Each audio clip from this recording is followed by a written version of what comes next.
मिरजेतील छत्रपती शिवाजी क्रीडांगणावर पावसात खेळला गेला फुटबॉलचा अंतिम सामना। पेनल्टी शूटआउटमध्ये कोल्हापूर संघाने गडिंग्लज संघावर मात करत पटकावले विजेतेपद।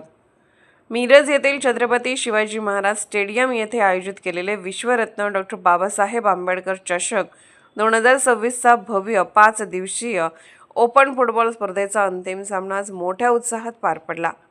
या अंतिम सामन्यासाठी प्रेक्षकांची मोठ्या संख्येने उपस्थिती होती।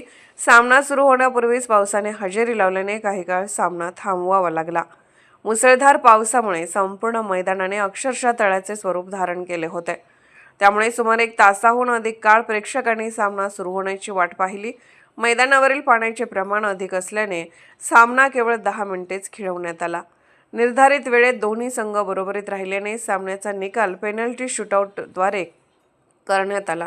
या थरारक पेनल्टी शूटआउटमध्ये कोल्हापूर संघाने गडिंग्लज संघावर मात करत विजेतेपद पटकावले। सतत पाऊस सुरू असतानाही प्रेक्षकांनी मोठ्या संख्येने उपस्थित राहून फुटबॉल प्रेमींचा उत्साह दाखवून दिला। मिरजकरांचे फुटबॉलवरील प्रेम या निमित्ताने पुन्हा एकदा अधोरेखित झाले। विजेत्या कोल्हापूर संघाला 25,000 रुपये रोख रक्कम व ट्रॉफी, तर उपविजेत्या गडिंग्लज संघाला 15,000 रुपये रोख व ट्रॉफी देण्यात आली। नगरसेवक संजय बापू मेंढे यांच्या हस्ते पारितोषिकांचे वितरण करण्यात आले।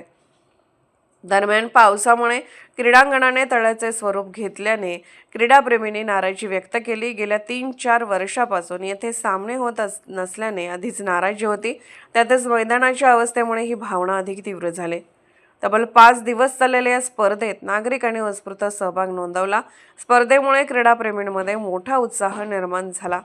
यावेळी स्पर्धेचे संयोजक आबिद शेख, फहीम शेख, मलिक नायकवडी, अली शेख, शब्बीर शेख, मुन्ना नायकवडी, राजू कांबळे, सुगंध कांबळे, पीटर शेख, खलील शेख, शाहबुद्दीन शेख, प्रशांत माने आणि रवी सादरे या आदी मान्यवर उपस्थित होते। स्पर्धा सुरळीत पार पाडण्यासाठी पंच म्हणून ॲडविन सर पुणे, दिलावर नरवडे, शशी साबळे, यश भोरे आणि सतीश चिखलगार यांनी उत्कृष्ट कामगिरी बजावली।